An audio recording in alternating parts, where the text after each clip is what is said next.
बोलिए प्रेम से श्री सद्गुरु महाराज की जय। हल्का से श्री सद्गुरु महाराज की जय। श्री सद्गुरु महाराज की जय। श्री सद्गुरु महाराज की जय।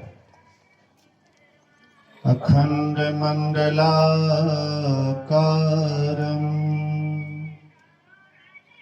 व्याप्तं येन चराचरं तत्पदं दर्शितं येन तस्मै श्री गुरुवे नमः। धन्य धन्य सतगुरु सुखदा महिमा कही न जाए। जो कछु कहो तुम्हारी कृपा मोते कछु न बसाए। अव्यक्त रूप में सर्वत्र सर्वदा वर्तमान सद्गुरु महाराज जी के पावन चरणों में कोटि कोटि नमन।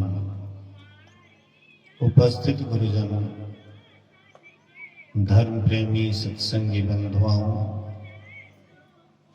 पूजनीय माताओं तथा भक्तिमती बहनों, कई दिनों से यह संतमत सत्संग यहाँ पर हो रहा है। कारण तो सबको पता है ही कि इस गांव के एक बड़े अच्छे नवयुवक प्रभास जी असार संसार को छोड़कर परलोक सिधार गए।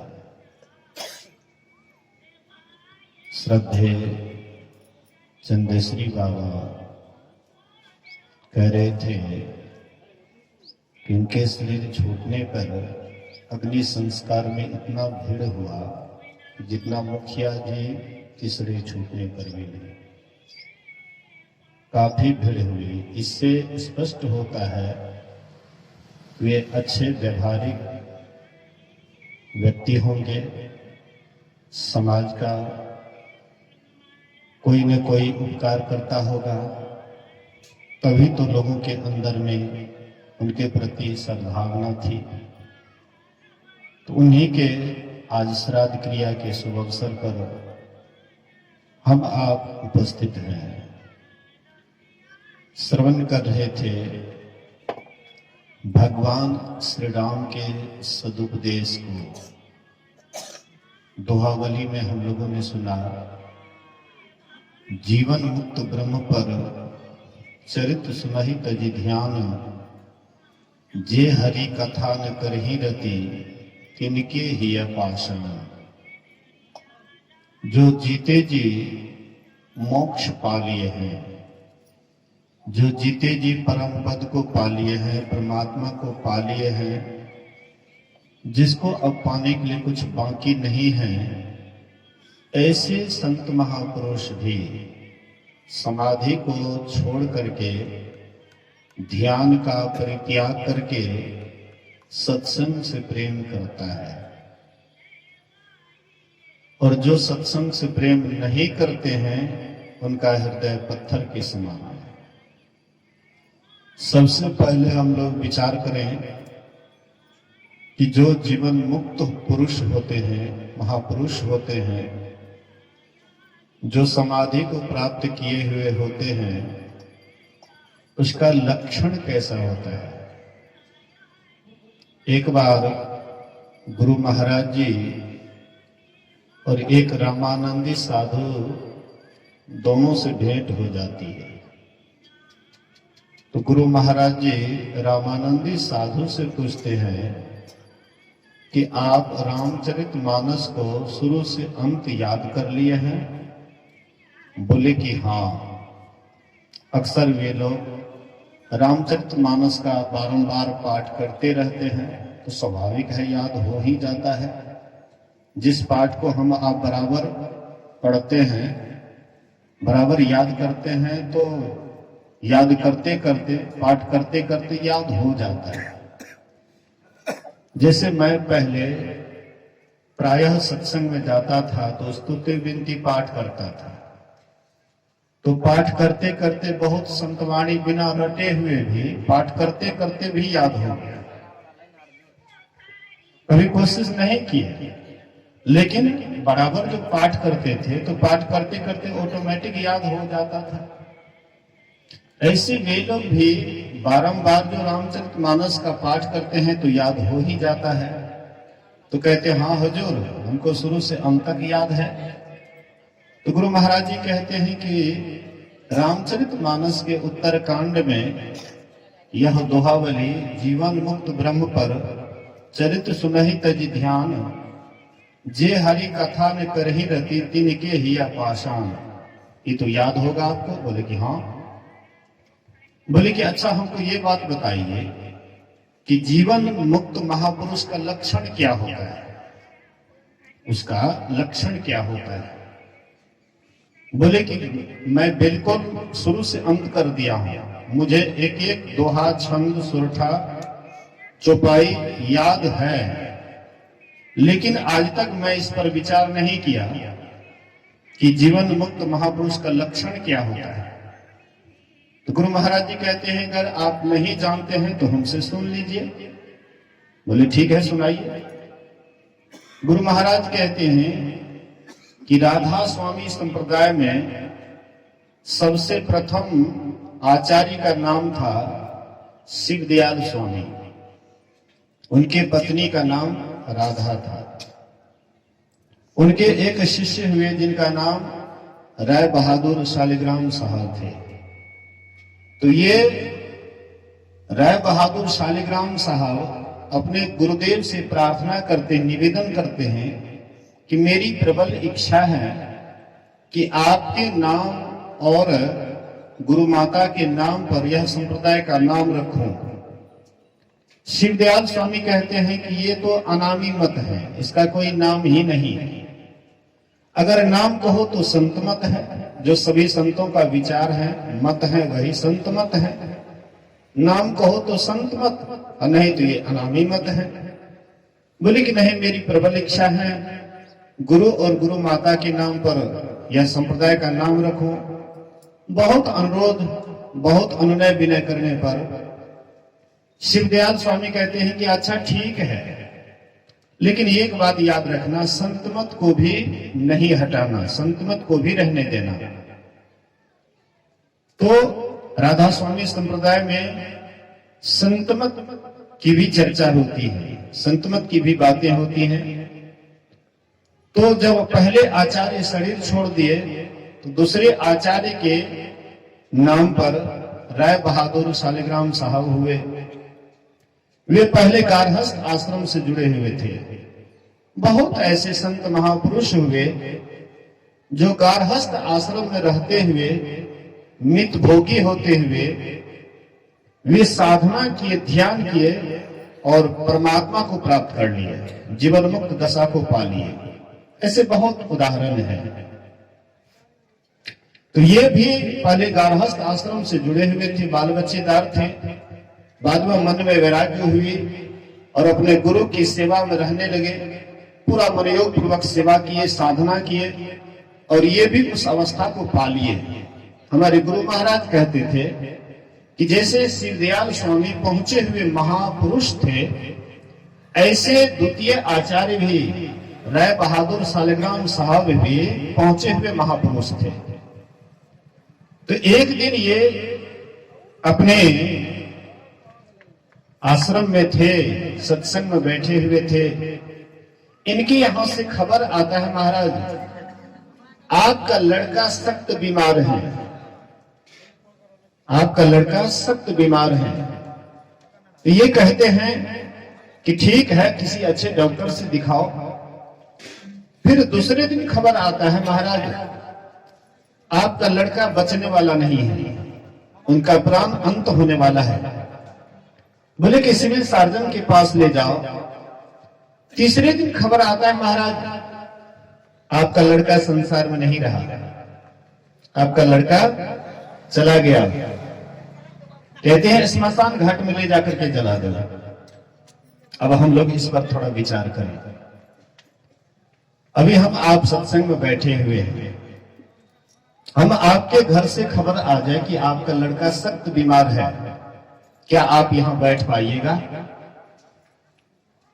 मैं तो अपने से पूछता हूं, मुझे लगता है कि सुनूंगा इस तरह की बात। ऐसे तो हमको बाल बच्चा नहीं है, लेकिन अपने रिश्तेदार के भी संबंध में सुनूंगा तो शायद यहाँ पर बैठ पाऊंगा कि नहीं पाऊंगा, ऐसा हमको नहीं बुझाता है। लेकिन अक्सर कोई एक आध बिरला ही बैठ पाएंगे, नहीं तो सुनते मात्र ही मन आपका विचलित हो जाएगा।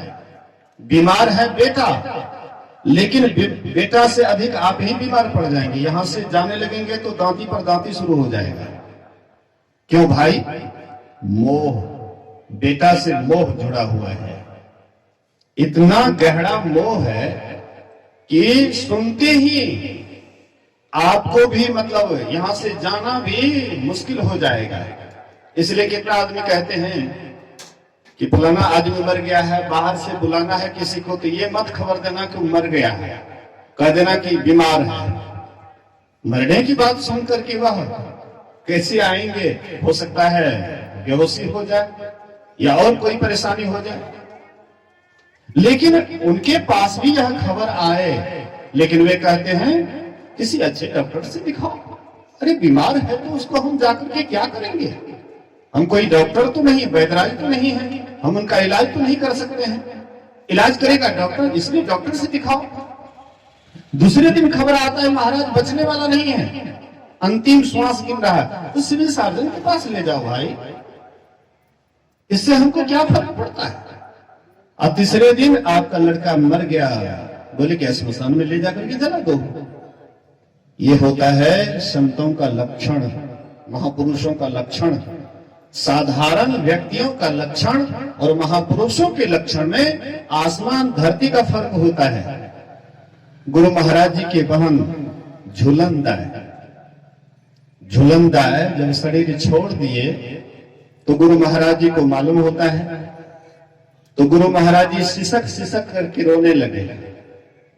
सिसक सिसक करके रोने लगे तो महर्षि संत सेवी जी महाराज कहते हैं कि हुजूर को लोग ब्रह्म ज्ञानी कहते हैं, जीवन मुक्त महापुरुष कहते हैं, लेकिन आप ऐसे सर्वसाधारण की तरह जो सिसक सिसक करके रो रहे हैं, लोग क्या समझेंगे कि गुरु महाराज भी साधारण थे? तो गुरु महाराज कहते नहीं समझते हो जी, आखिर अपना खून था ना। मतलब जो महापुरुष होते हैं उसका एक अलग लक्षण होता है। उस संसार को दिखाने के लिए भले आंख से आंसू बहाए, लेकिन अंदर से कोई मोह नहीं होता है। मोह के दलदल को वे पार किए हुए होते हैं, ममता से वे ऊपर उठे हुए होते हैं। तो ऐसे होते हैं जीवन मुक्त महापुरुष।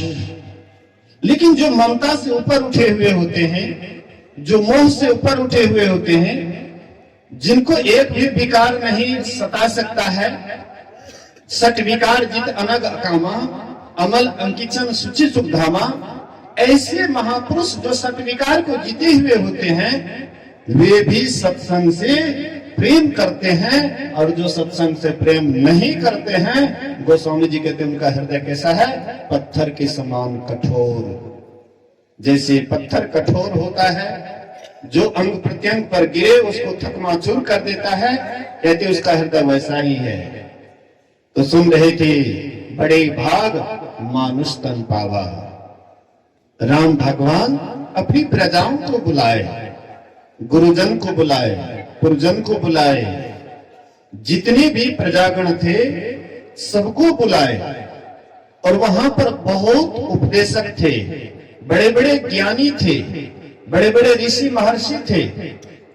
यह उपदेश और भी कर सकते थे, लेकिन औरों से यह उपदेश नहीं करवाए। और स्वयं राम भगवान उपदेश किए। इसमें भी कुछ रहस्य था। जो कोई पद पर होता है उनकी बात को चाहे जैसे भी लोग मानते हैं, लेकिन जो पद पर नहीं होता है उनकी बात को बहुत कम, नहीं के बराबर मानते हैं। आप लोग सुने होंगे कि भगवान बुद्ध के जितने अनुयायी थे उतने औरों के नहीं हुए। कारण क्या था? चक्रवर्ती राजा का बेटा था। चक्रवर्ती राजा का बेटा था, इकलौता पुत्र, और वह धन दौलत को लात मार करके निकल गए, इसलिए उनका अधिक प्रभाव पड़ा। उनसे अधिक लोग प्रभावित हुए, अधिक उनके शिष्य हुए। तो जो बड़े महापुरुष होते हैं, कुछ कहते हैं तो उनकी बात को लोग बहुत आदमी सुनते हैं। इसलिए राम भगवान पद प्रतिष्ठित थे, पद पर थे, इसलिए स्वयं यह उपदेश किए कि बड़े भाग मानुष तन पावा। हालांकि हम आप सुने होंगे रामचरितमानस से कि राम के राज्य में सारी प्रजा सुखी थी, और अभी भी लोग राम राज्य की कल्पना करते हैं कि वह दोबारा राम राज्य आए। महात्मा गांधी भी कोशिश किए राम राज्य लाने के लिए। ये राम राज्य क्या है? अगर ठीक से, अगर बढ़िया से गौर से देखेंगे तो जो असली राम राज्य है वह इस पृथ्वी पर नहीं है, ये भूमंडल पर नहीं है। अगर कोई राम राज्य है, जिस राम राज्य की आप पृथ्वी पर चर्चा करते हैं, तो असली नहीं है, वह नकली है। और राम राज्य में भी प्रजा लोग सुखी थे, दुखी थे, जैसे हम आप सुखी दुखी हैं। राम राज्य में भी दैहिक दैविक भौतिक ताप होता था। बढ़िया से गौर से देखिएगा। सीता हरण मरण दशरथ के वन में विपद पड़ी, ये क्या है? दैहिक दैविक भौतिक ताप नहीं है। महाराज दशरथ राम के याद में शरीर छोड़ दिए, क्या ये कष्ट नहीं है, दुख नहीं है? गौर से देखिएगा, इस पृथ्वी पर असली राम राज्य नहीं है, नकली राम राज्य है। इसी संत महापुरुष कहते हैं कि एक राम राज्य ऐसा भी है जहां पर वध किसी का नहीं होता है, वहां पर तो वध होते रहता। अयोध्या में अभी मान लीजिए कोई तय तमन्ना हो गया है सुप्रीम कोर्ट के द्वारा, लेकिन इसके पहले वहां पर वध होते करता था, होते रहता था। अभी भी शायद पूरी वध समाप्त हो गया है, ऐसा नहीं कह सकते। तो वहां पर भी वध होता है, लेकिन अवध। मतलब नहीं, वध मतलब हिंसा। जहां पर हिंसा नहीं होती, अवध, जहां पर कोई हिंसा नहीं होती है, वह असली राम राज्य हम लोगों के भीतर में है। एक बार अगर वह राम राज्य में चले जाइए, फिर दैहिक दैविक भौतिक तापा राम राज्य का हो नहीं व्यापा। कभी भी आप ये त्रिताप से संतप्त नहीं होंगे, ये त्रिताप से ऊपर उठ जाएंगे। लेकिन ये आपके भीतर में है, और अंतर साधना से ही वह राम राज्य मिलता है, असली राम राज्य प्राप्त होता है। तो राम जी वही असली राम राज्य को बताने के लिए, असली राम राज्य तुम्हारे भीतर में है, वहां जाने से ही तुम्हें शांति मिलेगी। इसलिए राम जी सभा बुलाए। जब असली राम राज्य में वे लोग रहते तो राम जी सभा क्यों बुलाते, सबको निमंत्रण क्यों देते? अवश्य ही राम भगवान सोचे कि मेरी प्रजा इस क्षणभंगुर शरीर में, मेरी प्रजा इस क्षणभंगुर शरीर में रह रही है, इसको एक दिन छोड़ेंगे, और छोड़ेंगे तो फिर परलोक में इनको दुख ना हो, कष्ट ना हो, इसलिए सबको बुलाए। और बुला करके कहते हैं बड़े भाग्य से मनुष्य का शरीर मिला है। बोलिए श्री सद्गुरु। वही असली राम राज्य को बतलाने के लिए राम भगवान सबको बुलाए, और बुला करके क्या कहते हैं? बड़े भाग मानुष तन पावा, सुर दुर्लभ सद ग्रंथ ही गावा। बड़े भाग्य से मनुष्य का शरीर मिला है। अब ऐसा ये अनमोल शरीर है जिस शरीर को पाने के लिए देवी देवता भी तरसते हैं।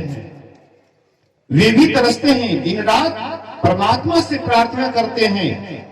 तरसते हैं जिसके लिए देवता, इसकी महिमा है कैसी तू ही अब बता।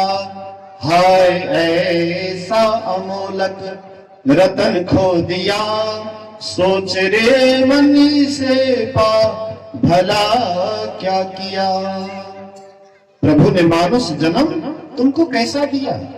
इतना सुंदर शरीर, इतना अद्भुत शरीर, इतना विचित्र शरीर पा करके तूने इसमें कौन सा भला काम किया? आप कहिएगा कि हम बेटा के लिए इतना धन संपत्ति जमा कर लिए, इतना सुंदर मकान बना लिए, इतना बैंक बैलेंस कर लिए, इतना प्लॉट लगा लिए, तो हमने भला का काम नहीं किया। ये आपकी भला का काम नहीं है। ये जितना भी है सब अनभल का, भला का काम नहीं है। असली भलाई जब आप अपना नहीं किए तो दूसरे का क्या कीजिएगा? असली भलाई है कि आप दुख में पड़े हैं, कष्ट में पड़े हैं, और इस दुख से निवारण के लिए अगर आप इस दुख से ऊपर उठने का कोशिश नहीं किए, हाँ, अब आपको आत्महत्या का पाप लगेगा, आत्महत्या का पाप लगेगा। इसलिए महापुरुष कहते हैं, संत महापुरुष कहते हैं, अपनी भलाई अपने अंदर में जाना है, अपने आप का पहचान करना है, यही अपनी असली भलाई है। साधन धाम मोक्ष कर द्वारा। ये शरीर जो तुम्हें मिला है ये साधनों का धाम है, और इसी शरीर को पा करके इसी शरीर में होते हुए इस तरह का दरवाजा भी है जिस दरवाजे से तुम परमात्मा को भी पा सकते हो। देवी देवता क्यों तरसते हैं मानव शरीर के लिए? देवी देवता को पता है इस शरीर में, मानव शरीर में 9 दरवाजा तो है ही, ये 9 दरवाजा देवता को भी है, लेकिन 10वें द्वार की व्यवस्था देवी देवता वाला शरीर में नहीं है। देवी देवता वाला शरीर में 10वें द्वार की व्यवस्था नहीं है। साधन का धाम देवी देवता वाला शरीर में नहीं है। इसलिए कितना ही बड़ा देवी देवता बन जाइए, कितना ही उच्च स्वर्ग को आप प्राप्त कर लीजिए, लेकिन फिर भी आप भवसागर में ही डूबिएगा, कोई नहीं बचा पाएगा। 84 का ही चक्कर लगाना पड़ेगा। इसलिए तो संत तुलसी साहब को कहना पड़ा, नर्तन दुर्लभ देव को, नर्तन दुर्लभ देव को सबको ही कहत पुकार, सबको ही कहत पुकार, देव दे ही नहीं पावे। देवी देवता को मनुष्य शरीर दुर्लभ है, नहीं पा सकता है। क्यों? इसलिए वह भोगी है। जो भोगी होगा वह बाद में उसको नरक की यात्रा करना पड़ेगा, अंत में उसको दुख उठाना पड़ेगा। सुन रहे थे ना राम भगवान, यही तन कर फल विषय न भाई। और देवी देवता विषयी होता है, उच्च निवास हो जाता है, लेकिन करनी बड़ा नीचा होता है। दिन रात जैसे गुबड़ेला कीड़ा होता है ना, गुबड़ेला कीड़ा, हाँ, गोबर का गुल्ली बना करके, पैखाना का गुल्ली बना करके, और उसी में गड़काते रहता है, घुमाते रहता है, उसी में डुबकी लगाते रहता है, उसको बड़ा नहीं लगता है। कहते इसी तरह से देवी देवता भी भोगी होता है, उससे योग नहीं हो सकता है। देवी देवता वाला शरीर से योग नहीं हो सकता है। इसलिए बेचारे दिन रात तरसते रहते हैं कि हे परमात्मा, हे ईश्वर, मुझे भी ये शरीर दो, मुझे भी एक अवसर दो, लेकिन परमात्मा उसे नहीं देते हैं। इसलिए नर्तन दुर्लभ देव को सबको ही कहत पुकार, सबको ही कहत पुकार, देव दे ही नहीं पावे। ऐसे मूर्ख लोग जो स्वर्ग की आस लगावे, कहते हैं कि वह मनुष्य मूर्ख है कि देवी देवता से भी उत्तम शरीर पा करके और फिर भी वह मूर्ख कहां जाने की इच्छा करते हैं, तो तो स्वर्ग जाने की इच्छा करते हैं। अरे भैया, स्वर्गवास में भी देवी देवता दिन रात रोते हैं, चिल्लाते हैं। जैसे यहाँ पर हम आपको काम, क्रोध, लोभ, मोह, ईर्ष्या, द्वेष, पाखंड ये दिन रात सताते रहता है, वहां पर और ये प्रबल हो जाता है। और जितनी व्यवस्था होती है उतना ही मन और की चाहना करते हैं। कोई धनी आदमी है, धनी आदमी की इंद्रियों जल्दी काबू में नहीं आता है, क्योंकि सारी व्यवस्था है। अक्सर लोग आप देखेंगे जो धनी व्यक्ति होता है अक्सर मांसाहारी होता है, चरित्रहीन होता है। क्यों होता है? व्यवस्था है, और व्यवस्था होने के कारण उसकी इंद्रियां बलवती हो जाती है, मानती नहीं है। इसलिए देवी देवताओं के पास इनसे भी ज्यादा व्यवस्था है, इसलिए वे अपने आप पर काबू नहीं रख पाते हैं, उनकी इंद्रियां बेकाबू हो जाती है। इसलिए न देवताओं का राजा होते हुए भी अहिल्या गौतम ऋषि की पत्नी के पास गए। क्यों? अरे इतने उच्च निवास है, देवताओं का राजा बना हुआ है, अब फिर भी इंद्रियां लोलुप। आखिर क्यों? इसलिए कि देवी देवताओं को इंद्रियों पर काबू नहीं है। एक बार ब्रह्मा जी के पास देवता, दानव, मानव ये तीनों गए, ब्रह्मा जी को प्रणाम किए और ब्रह्मा जी से कहते हैं कि हम लोगों को उपदेश दीजिए। ब्रह्मा जी तीनों को दो कह करके उपदेश दिए, दो कह करके तीनों को उपदेश दिए। बोले कि हम लोगों ने समझा नहीं। ब्रह्मा जी ने कहा, देवता इंद्रियों को दमन नहीं कर पाता है, इसकी इंद्रियां बेकाबू होती है, इसलिए मैंने तुझे दो कह करके इंद्रियों को दमन करने के लिए उपदेश दिया। उसके बाद दानवों से कहते हैं कि तुम क्रूर स्वभाव के हो, तुम्हारे अंदर में दया नहीं है। दया नहीं होने के कारण मैंने तुझे दो कह करके यह उपदेश दिया कि तुम दूसरे के ऊपर दया करो। और मानव को तुम अन्न उपजाते हो, तुम खेती करते हो, इसलिए दान दो, दान दो। हाँ, मनुष्य को उपदेश दिए। मतलब इससे भी स्पष्ट होता है कि देवी देवता इंद्रियां लोलुप होता है। इसलिए नरतन दुर्लभ देव को सब कोई कहत पुकार, सब कोई कहत पुकार, देव दे ही नहीं पावे। ऐसे मूर्ख जन जो स्वर्ग की आस लगावे, पुण्य छीन सोई देव स्वर्ग से नरक में आवे। जब स्वर्ग से उतरता है तो सीधा नरक की यात्रा करना पड़ता है। सुख भोगिया का दुख और भोगिया का दूसरा आदमी परोसिया है, आनंद लुटिएगा और आपके बदले में दूसरा नरक कौन जाएगा? दूसरा आदमी। सुख भोगने में तो बड़ा मजा आता है, कुछ नहीं सोचते हैं, एकदम भूल जाते हैं। बाद में जब परिणाम मिलने लग जाता है, आंख का आंसू भी कोई पोंछने वाला नहीं होता है, तब आप रोने लग जाते हैं। उस समय बड़ा मजा में थे, अभी रोने के लिए बैठे। देवी देवता भी पहले मजा लेता है, बाद में नरक की यात्रा करना पड़ता है, नरक का कीड़ा मकोड़ा बनना पड़ता है, नरक के उबलती हुई तेल में जलना पड़ता है। इसलिए नरतन दुर्लभ देव को सब कोई कहत पुकार, सब कोई कहत पुकार, देव दे ही नहीं पावे। ऐसे मूर्ख जन स्वर्ग की आस लगावे, पुण्य छीन सोई देव स्वर्ग से नरक में आवे।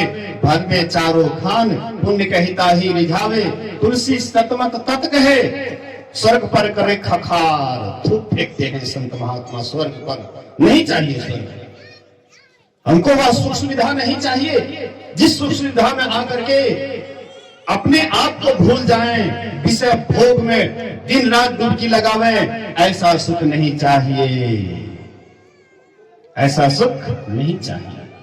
हम आप सुखे के लिए खूब दिन रात कोशिश करते हैं, धन दौलत के लिए झूठ खसोट करके क्या क्या नहीं करना चाहते हैं। संत महापुरुष कहते हैं, अरे ये क्षणभंगुर शरीर के लिए तुम इतनी व्यवस्था करते हो, लेकिन तुम इस शरीर में जो अविनाशी हो इनके लिए क्या व्यवस्था कर रहे हो? इनके संबंध में कभी विचार करते हो? सोचते हो कि हम अविनाशी, भीतर से हम अविनाशी हैं, इनके लिए क्या व्यवस्था कर रहे हैं? शरीर के लिए कितना सजावट, कितना सुंदर मकान, कितना ऐश आराम का सामान, सारी व्यवस्था शरीर के लिए, लेकिन आत्मा के लिए क्या व्यवस्था? हम तो ऐसे मूर्ख हैं जैसे एक मूर्ख एक जूता खरीद करके लाए, बड़ा कीमती जूता, और जूता पड़ गया छोटा, तो वह मूर्ख क्या किए, तो पैर कटा करके जूता पहनना चाहते। हम लोग भी उस मूर्ख में से कम नहीं है, हम आप भी वही मूर्ख हैं, पैर कटा करके जूता पहन रहे हैं, अर्थात आत्मा के लिए कभी नहीं सोचते हैं, केवल शरीर के लिए ही दिन रात सोच रहे हैं। इसलिए हम आप भी महामूर्ख हैं। इसलिए महापुरुष कहते हैं कि देवी देवता हमसे ऊंचे लोक में रहते हैं, सारी व्यवस्था उसके पास, लेकिन फिर भी वह इंद्रियों का दमन नहीं कर सकता है। इसलिए देवी देवता सोचते हैं कि मानव शरीर में जाऊंगा, ध्यान भजन करूंगा, इंद्रियों का दमन करूंगा, 10वें द्वार की व्यवस्था है, उस द्वार में जाने का कोशिश करूंगा। हम लोगों को व्यवस्था है, लेकिन हम आप एकदम हाथ पर हाथ दे करके बैठे हुए हैं आराम से। अच्छा, सत्संग तो करबे नहीं करे छिए, सत्संग में तो जेते छिए, कहियो गुरु महाराज के कृपा है तो मुक्ति तो मिलिए जेते, इतने सस्ता है, इतनी सस्ता अगर मुक्ति हेती है कि सत्संगे में गेला से, खाली सुनले से, खाली प्रवचने करला से मुक्ति था जाए, एकांत वास की कोई आवश्यकता नहीं होती। एकांत में जब तक आप नहीं रहिएगा, मन को नहीं निगरानी कीजिएगा, मन का देखभाल नहीं कीजिएगा, कि मन शैतान है कि कहां कहां आपको भटका देंगे पता नहीं है। मन का कहा न कीजिए, मन है पक्का चोर, अब बीच दरिया में ले जाकर तुमको देगा छोड़, अब तुम उठते डूबते रहो। मन को क्या मतलब है? मन तो केवल आपको नीचे गिराने के लिए जानता है, ऊपर उठाने के लिए नहीं। इसलिए संत महापुरुष कहते हैं, इस शरीर में साधनों का धाम है, इसी शरीर में मोक्ष का दरवाजा है, और उस दरवाजा को प्राप्त करके वह दरवाजा की तरफ नहीं गए तो अब आपको पछताना पड़ेगा। हम लोग मानव शरीर में आए हैं, मानव चौराहे पर आ गए हैं। चौराहा जहां पर 4 रास्ता फूटता है, चौबटिया जहां पर 4 बाट फूटता है, उसको चौराहा कहते हैं। ये मानव शरीर भी चौराहा में आ गए हैं, चौराहा पर आ गए हैं। अब इस शरीर से हम आप अगर नरक की यात्रा करना चाहें तो हम लोग अक्सर नरके का टिकट बना रहे हैं। स्वामी वेदानंद जी महाराज कहते थे कि एक व्यक्ति हरिद्वार जाना चाह रहा था, तो गया स्टेशन पर, गाड़ी आई हावड़ा वाली, हावड़ा टू हरिद्वार लिखा हुआ था, तो हरिद्वार भी लिखा हुआ था, हावड़ा भी लिखा हुआ था, तो सोच लिए कि ये हरिद्वार ही जाएंगे। तो बैठ गए आराम से, एकदम गुनगुना रहे हैं, एकदम मौज मना रहे हैं, एकदम आनंद से जा रहे हैं। बाद में जब वहां हावड़ा पहुंचे तो भाई कहाँ आए? बोले कि आप तो हावड़ा आ गए। बोले मैं तो जाना चाहता था हरिद्वार। बोले हावड़ा आ गए। तब उसका गुनगुनाना, तब उसका आनंद मनाना सब मतलब वहीं पर समाप्त हो गया। बस यही बात है, हम आप भी चाहते तो हैं अच्छा जगह जाने के लिए, लेकिन दिन रात पंच पाप में ही डुबकी लगा कर एकदम गुनगुना रहे हैं कि हम तो बहुत बढ़िया चाहिए, ऐसे हम आप सोच रहे हैं। लेकिन जो भी व्यवस्था है और जो रास्ते में जो गाड़ी पकड़े हुए हैं, उन नरक आपको सीधे लेकर के जाएंगे। बोलिए श्री सदगुरु। तो सीधे हम आपको नरक ले जाएंगे। उसी गाड़ी पर बैठे हुए पंच पाप में दिन रात व्यस्त रहते हैं, उसी में डुबकी लगा रहे हैं, और मन में है कि हम स्वर्ग जाएंगे। ये तो केवल मन में, मन की बात मन में ही रह जाएगा। इसलिए अगर हम स्वर्ग जाना चाहते हैं, संत महापुरुष कहते हैं अच्छे कर्मों को करो, शुभ कर्मों को करो, तब सीधा हम स्वर्ग जाएंगे। तो इस शरीर से हम नरक भी जा सकते हैं, इस शरीर से हम स्वर्ग भी जा सकते हैं, और इस शरीर से हम 84 में भी जा सकते हैं। बाल बच्चा, घर परिवार, जमीन जायदाद, मकान दुकान, संसार की बात को दिन रात दिमाग में अटा करके रखिए, आपका 84 का एकदम लाइसेंस बन जाएगा। बनाना नहीं पड़ेगा, ऑटोमेटिक बन जाएगा। अगर हम इस शरीर से अगर हम मोक्ष में जाना चाहें तो उसके लिए कुछ करना पड़ेगा। मोक्ष में जाने के लिए साधना करना पड़ेगा, ध्यान करना पड़ेगा। ये सस्ता सौदा नहीं है, बड़ा महंगा सौदा है। बहुत मन को कंट्रोल करना पड़ता है, मन को बहुत समझाना पड़ता है। ये अबुझा मन है, अबुझा मन जो बुझता नहीं है। हाँ, विषय में डुबकी लगाते रहता है, बुझता नहीं है। लेकिन अबुझा मन को समझाना पड़ेगा, प्रेम से, प्यार से, डांट करके, फटकार करके। जैसे छोटा बच्चा होता है तो कभी डांट फटकार भी करते हैं और कभी प्रेम प्यार से समझाते भी हैं। इसी तरह से मन को भी कभी डांट फटकार भी करना पड़ेगा, कभी इसको प्रेम प्यार से फुसलाना भी पड़ेगा। और धीरे धीरे इसको नमरी 10 टकिया विषय में सुख मिल रहा है, और जब इसको नमरी वाला सुख मिल जाएगा, ध्यान में थोड़ा सा प्रगति कर लेंगे, अंतर साधना में प्रगति कर लेंगे, भीतर में कुछ अनुभूति हो जाएगी, तब ये मन को फिर समझाने की जरूरत नहीं है। तब ये 10 टकिया को छोड़ करके सीधे नमरी की तरफ भागेंगे कि नहीं भाई, ध्यान में तो बड़ा आनंद है, बहुत मस्ती है। जो ध्यान करते हैं उनको पता होता है हम आपके भीतर में इतना आनंद है, इतना आनंद है कि कितना हो खर्च कीजिए, ये घटने वाला नहीं है। लेकिन अंदर धसेंगे तब तो, भीतर जाएंगे तब तो। ये शरीर में साधनों का धाम और मोक्ष का रास्ता है। इस शरीर को पाकर के जिसने परलोक को नहीं सुधारा, वही अंत में माथा पीटता है, सिर धुन धुन करके पछताना पड़ता है, और काल ही कर्म ईश्वर ही मिथ्या दोष लगाए। इसलिए शरीर से वह रास्ता खोजिए जिस रास्ते से चल करके परमात्मा का साक्षात्कार होता है, ईश्वर का दर्शन होता है। गुरु महाराज जी कभी कभी एक दोहा कहते थे कि मैं एक दोहा को कहूंगा तो आप लोग हंसिएगा। नदी किनारे घर किया, कर्जा करी करी खाए, कर्जदार जब मांगन आवे घुसक नदी में जाए।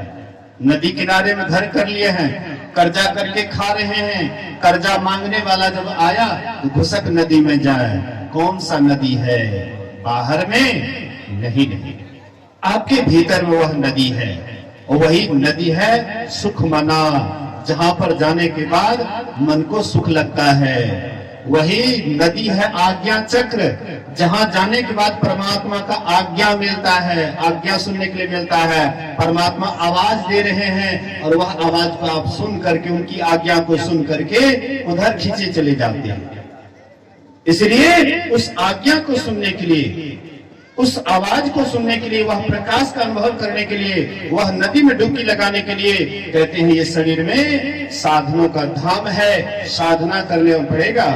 महर्षि शाही स्वामी, महर्षि संत जी महाराज कहते हैं, करो तो मैं साधना मन से, सफलता हाथ है तेरे।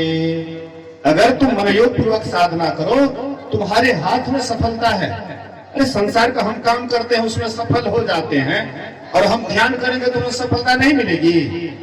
हाँ, लेकिन करेंगे तब ना। और काम को हम करने में अपना बड़ा मुस्तैदी दिखाते हैं, संसार के काम को करने में बड़े मुस्तैदी के साथ करते हैं, लेकिन ध्यान भजन में मुस्तैदी नहीं दिखाते, उत्साह नहीं दिखाते। इसलिए संत पलटू साहब कहते हैं, भजन आतुरी कीजिए और बात में देर, और बात में देर जगत में जीवन थोड़ा। मानुष तन धन जात गोरधरी करो निहोरा, कांच महल के बीच पवन एक पंछी रहता, 10 दरवाजा खुला उड़न को नित उठे चाहता। भज लीजिए भगवान याही में भल है अपना, आवागमन मिटी जाए मिटे जन्म की कल्पना। पलटू अटक न कीजिए 84 घर फेर, अब भजन आतुरी कीजिए और बात में देर। और बाद में देर हो जाए तो हो जाए, लेकिन भजन हाँ आतुरता पूर्वक कीजिए, मुस्तैदी के साथ कीजिए। कहने के लिए तो बहुत बात है, समय तो इतना तेजी से भाग रहा है कि 6:30 होने वाला है। 6:22 हुआ है और गायक महोदय हैं, उनसे हम लोग सुने। बोलिए श्री सदगुरु महाराज की जय।